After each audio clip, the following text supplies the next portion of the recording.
going on, guys? It's Fender here, and today we're doing something a little bit different. So, the more well-versed around us know that there is a new community map coming to Ark very soon, and there's a handful of new creatures coming out soon.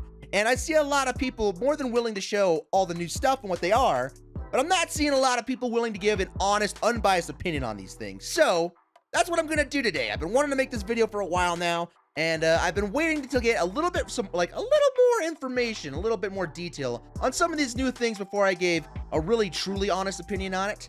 And that's what we're gonna do today. But before we do all that, I'm gonna give a little bit of a refresher course for maybe some of you older guys and some for you new people who don't know exactly what's going on. I'm gonna try and do my best to catch you guys up to date as well. So, without further ado, let's get into it. So first up on the docket is Ark does things really interesting with their maps. Wildcard themselves creates maps, and then those are the DLCs that you buy, right? Those are the really story-driven maps, such as like Scorched Earth, Aberration, but they also do a really awesome thing for our community, and they take these mod developers of these maps that make these things on their own, and then if they like them enough, they'll bring them on and they'll make their map official. That's what happened with Lost Island, and sure enough, we have another one here with Fjord Hawk. So this map is going to be a little bit more of a Viking style, which, it suits us perfectly well. And we're going to be able to travel to some other parts of Viking mythology, like Jotunheim, the other worlds, and I think it's going to be great. So we know this map is coming. It's coming supposedly around June. Now, Wildcard does a really terrible job of releasing things on time, so we'll see if we get this map here on time. Here's another screenshot of it. I mean, it looks gorgeous, but a little fun fact for you guys. Lost Island, the last map that we just got, was the only one to actually release on release date since Scorched Earth, the very first DLC ever in Ark. And in between those two, we have 15 maps. So yeah, their track record of releasing things on time, not so good. But look at this, man. It looks gorgeous. It's actually out right now as a mod. So that's kind of what Ark Wildcard is known for doing, is just bringing in these mod developers who release their stuff and kind of fixing it up, working on it, and then releasing it again. So if you want to play it right now, you can go find it on Steam and play it. However, both the mod developer and Wildcard have said the map is going to be very different. So don't get too attached to your maps and in your base areas, because it's probably going to end up a little different. Now, not only do we have a new map coming, but the bigger deal, in my opinion, is we have a handful of new creatures coming as well. And the way Wildcard has been liking to do this in the past with these community maps is they give us traditionally 3 new creatures, right?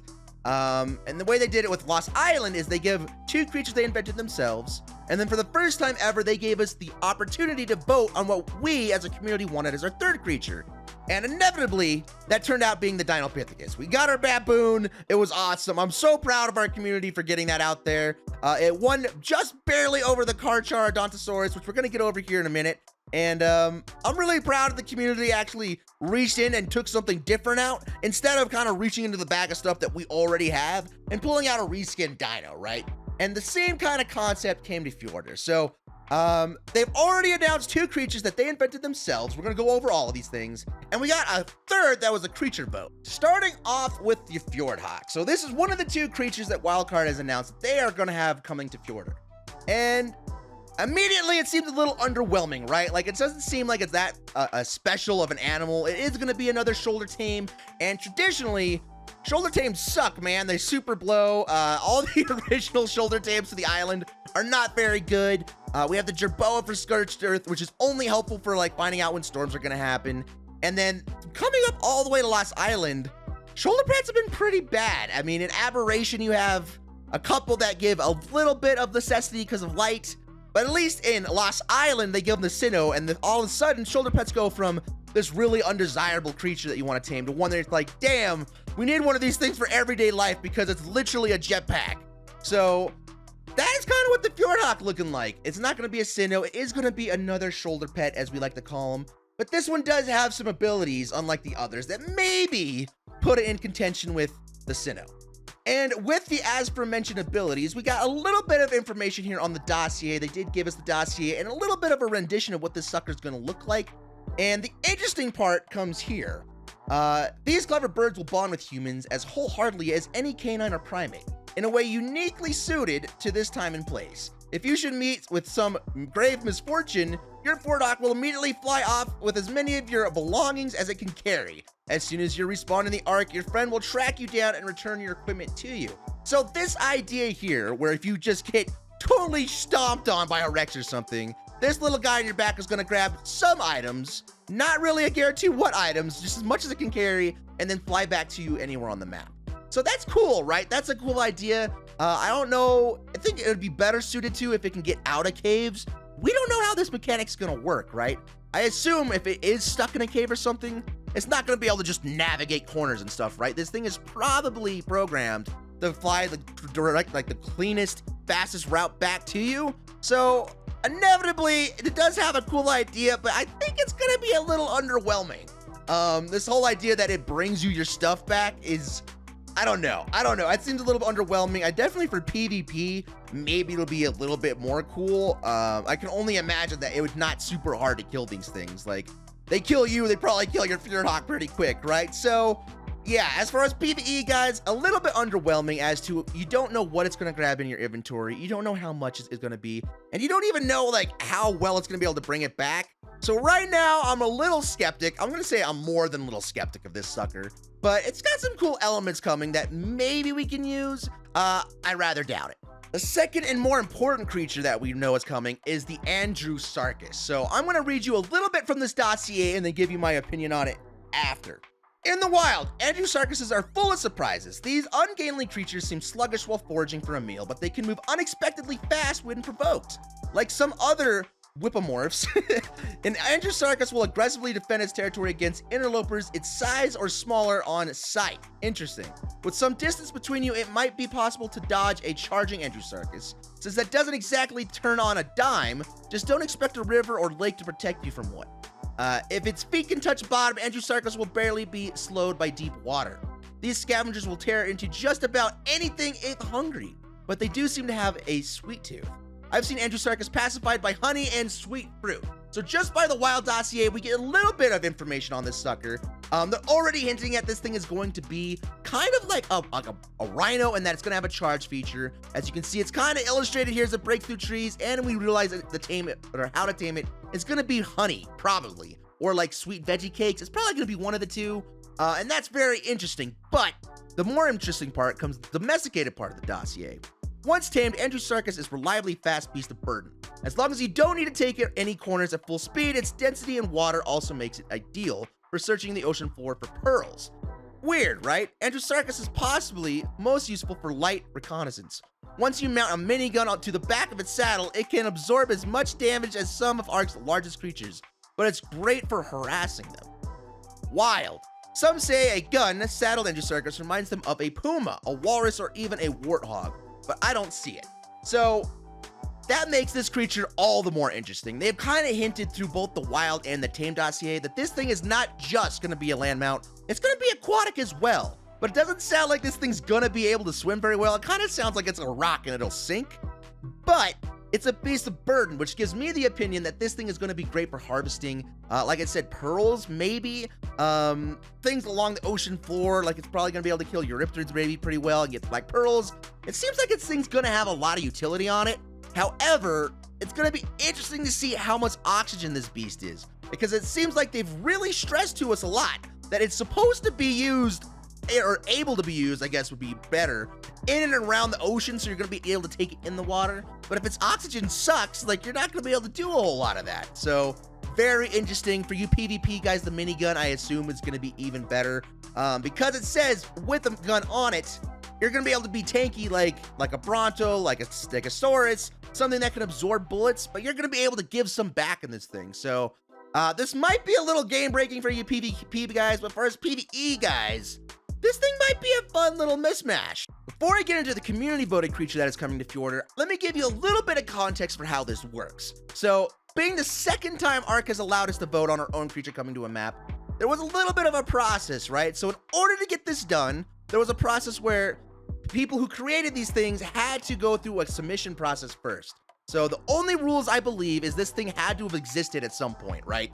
You couldn't just create a dragon or something that didn't exist. It had to have like a fossil record. It had to have existed at some point in time. And the first step was you had to create a submission for it, right? and then the submissions were able to be voted on by us, the players, and they took the top 10 from those and put those in another vote. And in this time frame here of people like submitting their creatures and trying to get people to vote on them for the actual vote, there was an absurd amount of talk of people wanting the bison. That's right, a bison. So in this creature submission time, everybody was up in arms over this thing. This is a rough fan-made dossier of this thing, and I don't get it, man. It's cool. Would it improve the game? Yes. Does it have strengths for the game? Yes. Were the suggested like abilities this thing had cool? Yeah, seemingly could be helpful. But at the end of the day, this is a bison. We have these. We've seen these in our world today. And this gave me kind of a reminder of a long time ago in Ark when fans were really clamoring for another creature that they wanted so bad, being the horse. That's right, in a world where there is nothing but T-Rexes, raptors, extinct things that we don't have today, the one creature people just couldn't seem to live without was a horse. And Wildcard was more than happy to put this in the game and give it to us. Now, do I think the Equus adds a lot of utility to our game? Yes, it does have a good place in the world. They did give it a bunch of abilities. They did give it a saddle that adds even more to it. But at the end of the day, this is a horse. This is a horse in a game that is supposed to be about dinosaurs, right? And it blows my mind that at the time people were like, you know what? We don't want anything unusual. We don't want anything unique. We want a goddamn horse. And they gave it to us, right? So I was a little bit, I guess, underwhelmed by the community, and we were like, that's the one creature we can think of that we want more than anything is a horse. And then I started to see a little bit of that come here in the bison. And the big deal with the bison was people, I guess, for like role-playing want a bovine type character. Do I think this thing could be utilized in Ark? Sure it could be. But like, come on, it's a bison. The other abilities was, I guess, you're able to get milk, and the milk would help with tames and stuff, and that's cool. You can see right here, the bison can be mounted, but only the female ones. The male ones will try to throw his rider off. It's a really fast and strong mount. His main feature is that the female cows give milk that let any baby creature grow faster, right? So yeah, I think that is kind of the attraction to this thing, but at the end of the day, it's still a bison. Now, being one not to complain, but try and give a fix for things at the same time, here's my solution to this. Here are some rough pictures of what a Brontotherium looks like, and if you tell me this thing doesn't look like a prehistoric bison, you're insane. More popularly, I'm sure you guys all know this guy from being the very first creature that Manny fights with in Ice Age, but if you wanted, you could very easily give us the bison and give it this skin with all the same abilities, right? You can make it sexually dimorphic so the females don't have these horns. You can give it all kinds of charging abilities. You could even give it milk as a mammal. There are so many cool things you could have done with just simply changing the skin, and it's still a bovine character. So if we ever end up doing a creature vote again, we maybe as a community might be trying to push the Brontotherium through. That's all I'm saying. All I'm saying is, in a world full of prehistoric creatures, why are we so quick to jump to push through cows, horses, chickens, when we can essentially have this sucker that is a prehistoric creature that can do all of the same things? Nitpicking aside, let me get into all the other creatures that were submitted, not just this one, because as of right now in our story, we are only in the submissions part. So essentially what had happened is through this period of time, people were submitting these animals, and then Wildcard took the top 10 they thought, and they let us vote on them. So I'm going to cover just a few of them. I don't want to take a look at all 10, but I'm going to look at just a few of them, obviously the one that won. First up is the Carcharodontosaurus. Now, this thing is something everybody in the community, I think, thought was going to win besides the bison, because this guy is actually the one that took second place in Lost Island, right behind our Dinopithecus. Now, to me, I can understand why people want this, right? It's a big bad in the game. It's another two-legged carnivore. It's somewhere in between a Rex and a Giga, right? So it kind of fills that spectrum, but did we really need another two-legged carnivore running around the map eating things? Yes, I understand it's cool, but we kind of have a line of those, right? We have the Rex, we have the Allo, we have the Carno, we have the Giga, right? So there's quite a few options to this sucker. One of the other super intriguing ones was the Titanoceratops. And essentially this thing was supposed to be a rival of the Giga, essentially just being a super large Triceratops. The main thing behind this that I saw was they wanted this thing to be the herbivoric rival to a Giga. Now this is where I think this creature came into issue, right? Is it cool? Yes. Are we going to be able to use it in PvE? Yes. Would you be able to use this in PvP? Yes. But its main ability is to take a lot of damage, not move very quick, and be powerful when things get there. So how this thing would have been used in PvP is people probably would have tamed these things, and they probably would have just sat in base just in case you got raided, right? My other qualm with this creature is the Giga is supposed to be the king and all be all of creatures on Ark, right? It's not supposed to have a counter, an easy counter. It's not supposed to be something that you can just pull up with and fight normally. No, this thing is supposed to be a problem on Ark. And if you remember back, they did already give us an herbivore counter to this thing. That counter being the Titanosaur. Now, this is supposed to be the Giga counter. Is it easy to tame? No. Is it on all maps? No. But it is already in the game, and it essentially is just an enormous Bronto that you can put a platform on. It is a raid dino, so you're not supposed to have these things forever in official servers, but it does already exist within game. Another one of the top creatures in the vote was the Ronio Natha. And this thing was going to be kind of insane. It was going to add another very cool bug to the game. You were going to be able to ride it. This thing was going to be able to take to the air. And one of the proposed abilities of this sucker was that it's going to be able to pick up things like Rexes and fly them around the map. And there's no way they would have ever allowed that. They definitely would have changed the abilities. But do I think adding a unique creature like this to the game would have been healthy for it? Absolutely. We don't have these in real life. There aren't insane semi-trucks flying through the air of the bugs. A little bit of discrepancy here is this thing in real life was only about the size of like a mosquito, and in their rendition of it, they wanted it to be massive. So this was another creature that was being submitted and it kind of fell short. And then there was the Bastion Beetle, and this one was my favorite for the submission. It also fell short, and the only reason I voted for this thing wasn't for its abilities that were proposed. It was more so the like having this thing in game. An enormous insect in game. Insects are already kind of lowest man on the totem pole in terms of creatures, and so I thought adding like a utility strong creature like this, while it's not as strong as the Ronio Natha, but it's pretty cool nonetheless, would have been cool for the map as well. But this one also fell short. The creature that did win was the Desmondeze Draculi. Now, we did get a dossier of it recently, and we did get a little bit of a rendition of what this sucker's gonna look like. And while I'm not gonna sit here and read you the entire dossier of what this thing's gonna do, we are gonna talk a little bit about its abilities, and see kind of what I feel about it.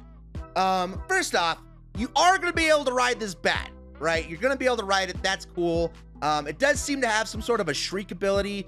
Let's see. Uses their unsettling scream to scatter your enemies. So very similar to a Utyrannus. We'll see if this thing has an ability that is as strong as a Utyrannus or smaller, because obviously the Utyrannus is probably going to be bigger. So I don't think it would make quite as much sense for this thing to be able to roar and scare things as much as that would be. But it sounds like that's kind of the direction they're headed with this sucker, is they're going to be giving it that ability there. And then I think, yeah. The Desmondeze has blood thinner in its saliva, which drains prey of more blood than the vampire could ever digest. If you can stomach the excess blood and drained meat of your vampire pets leaves behind, you might be open-minded enough to appreciate another of its unholy gifts, a sanguine elixir that helps enthrall the most stubborn beasts. So it sounds like you still got your bison ability, where it's gonna give you something that it can produce by eating stuff out of blood that it's gonna help you tame stuff. So cool, yes. Is it like as neat as some other flyers? No.